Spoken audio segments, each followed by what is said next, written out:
Hello, everybody. Welcome to the Midweek Podcast, where we are going to continue the conversation from this past week's sermon. This last week's sermon, the main thing was this: an excellent church models excellence in all we do. I'm Rob. This is Dave, our senior minister. Dave, what did you think about this last week's message? Well, when any talk about excellence gets me fired up. Absolutely. Because that really fires me up. I thought the way that John took the message from a program standpoint, not emphasizing excellence necessarily in program so much, but bringing it back to the people in the pews. I thought it was a really good avenue for that. If we wanted to find churches that were doing worship really well, I mean, you know where to go, and if you want to find good preaching or great children's ministry or women's ministry, men's, we could find all those, churches that are growing quickly. Yeah. But if you wanted to find churches where people were routinely becoming more honest, more humble, more joyful, more patient with their spouses, more faithful, those would be really hard to find, because it seems like the excellence is in the program and not in the people. And so I really liked that take, kind of bringing it home to the folks in the pews. Yeah. And me and you both know this. Whenever we get around our buddies in ministry, the youth ministry buddies, the senior minister guys, or even people that you've known in the church for a long time, they always ask you, how's the church doing? Yeah. And they're not talking about how our marriage is doing. How are people making decisions? Are people starting to tithe? Are they starting to take community groups a priority? No, what they're talking about is how many people were there on Sunday. Right. Is giving good? It's all about a number thing. And I think John really took that and kind of set that aside and said, no, we need to evaluate completely different. Yeah, and strive for excellence in our people. Yeah, not necessarily excellent. Now that doesn't get the staff off the hook. We need to be excellent. We need to do our homework, and we need to be prepared, and that we need to do that. But bringing it home to excellence in the pews, and what my family talked about on the way home and yesterday was what does it look like when you give your best? Yeah. How can you tell when someone is giving their best at anything? Yeah. Absolutely. Not just faith wise, but kind of what we talked about was, we have our two most valuable resources, our time and our money. Those are the two things that no one has enough of. No one has enough time, no one has enough money. Yeah. And so you have to prioritize where those things go. And so if someone is really passionate about something, they will give their two most valuable resources to it, their time and their money. For example, an athlete, you get a soccer player, or if he is passionate about soccer, He's spending his weekends, he's spending his afternoons working, he's out on the soccer field, he's buying soccer gear, he's spending money on travel ball. Whatever gets our two most valuable resources is where our hearts are. And I think that what excellence looks like is we give our two most valuable resources to it. Yeah, absolutely. That's just across the board. Yeah, absolutely.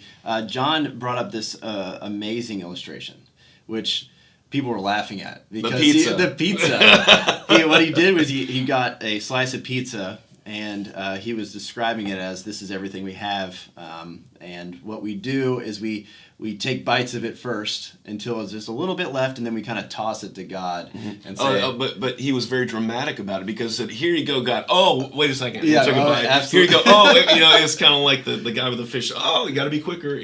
And I don't know about you, but have you ever tried to eat a dry, cold piece of pizza without any water? Oh, that's every day in college, man. It was great. Cold pizza. Yeah, and I thought he was going to ask for water from somebody, because he was struggling. I felt the struggle, like when he was taking that bite.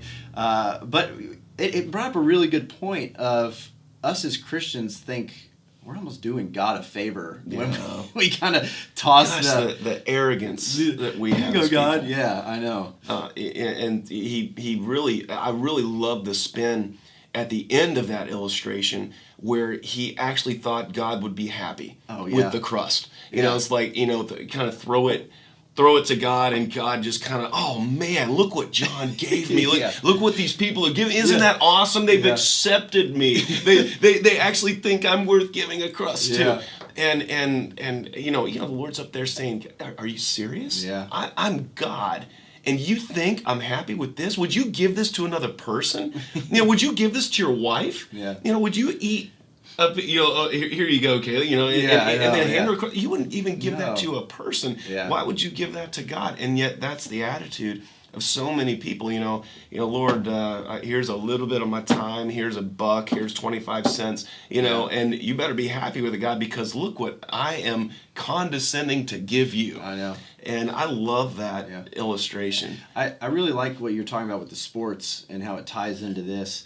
Can you speak a little bit on athletes that don't give their best? How it's frustrating. It's incredibly frustrating because as a coach, you played a lot of sports in school, so you had teammates and everything that wouldn't give their best. So frustrating. But as a coach, probably one of the most frustrating things is when you see a player who's capable of this. Mm-hmm. Maybe they've got all-state potential, they're athletic, they're coordinated, and they're nice kids, they're good, and they're capable of this, but they're only given this. Yeah. They don't show up early to practice, they're maybe late, they don't have their gear on, Mm-hmm. They got kind of a lackadaisical attitude, they kind of, they don't go hard for the 50-50 balls, Mm-hmm. This kind of thing.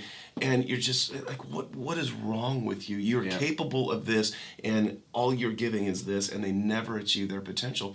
And as a coach, that is probably the most frustrating thing that you ever have to deal with. But as a pastor too, you see people that are just wonderful people. I mean, they're amazing people. Yeah. They're so kind. They're so joyful. They got fruit of the Spirit everywhere. Yeah. And they're so talented, and they're capable of doing these things for the kingdom. And they're just making it to church twice a month, and they're just kind of existing and everything. And you're like, my goodness, if you were to surrender and give God your best, this world, what impact on this world could you have? But I think it comes back to the church, kind of like what John was talking about. We've only emphasized excellence in programs. Yeah. And not really challenged people to the kind of commitment and the kind of excellence that Jesus called his people to. Absolutely. And I know even going to school to study youth ministry and preaching, they always talked about numbers.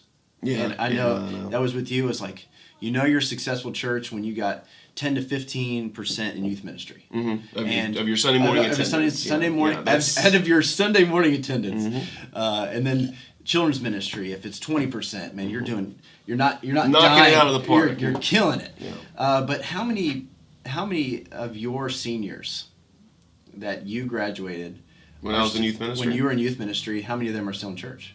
Not many. Yeah. Not many, and that is a real problem with every church. That's not just I know. That's every church, and the causes of that are people are trying to figure out that.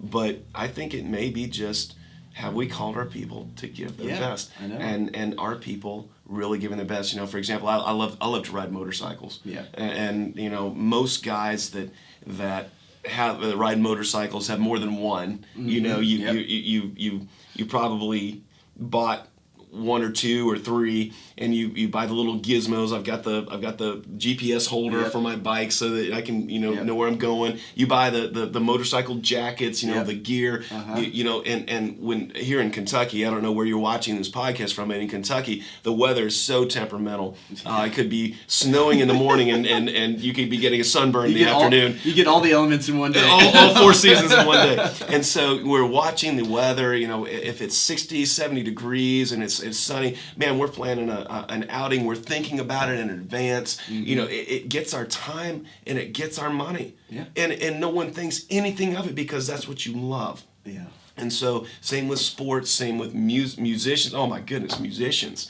How many guitar players do you know that only have one guitar? Mm-hmm. They've got an acoustic, they've got an electric, they've got a bass, they've got a backup electric, they've got a 5-string bass, they've got all these things.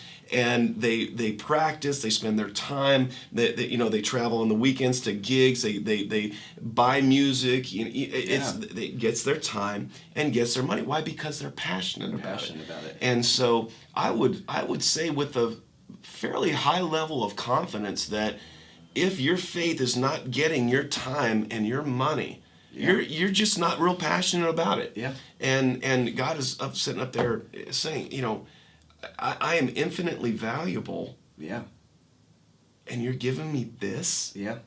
And you think I'm happy with this? Mm-hmm. I mean, come on. Yeah. You wouldn't even give this to a person. Why are you giving this to me? Yeah. And so I don't know. Really, I don't want to judge anyone. No. Because your best looks different for everyone. Yeah. You know, I've coached soccer players, man, that their best, you know, they're not athletic, they're not real talented athletes. But man, they give 100%. Yeah.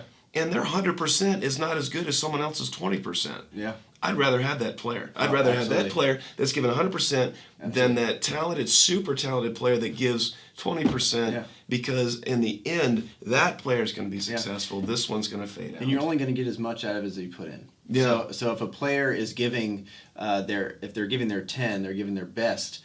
You know, they might have some games where they have a 2 or a 3, but they have the potential to have a 10. And they might have some games where they're just on fire. They're doing a great job. But if you have a player or even a person that's only given 5% or 50%, their best is only going to be 50%. Yeah.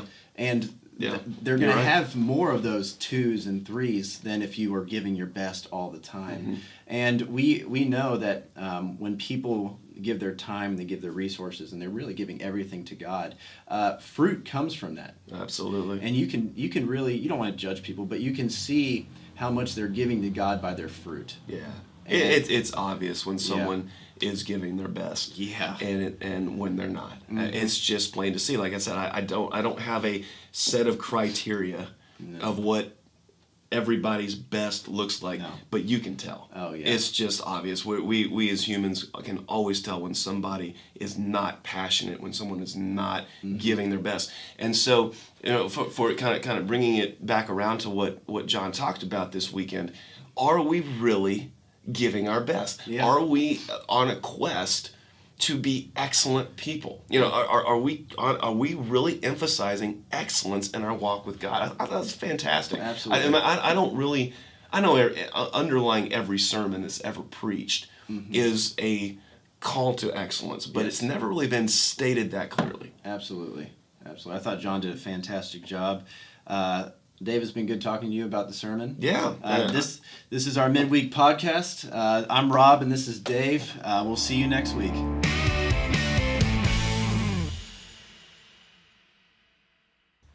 This is David Kibler with this week's dad joke. My son came up to me and said, "Nothing rhymes with the word orange." I said, "No, it doesn't."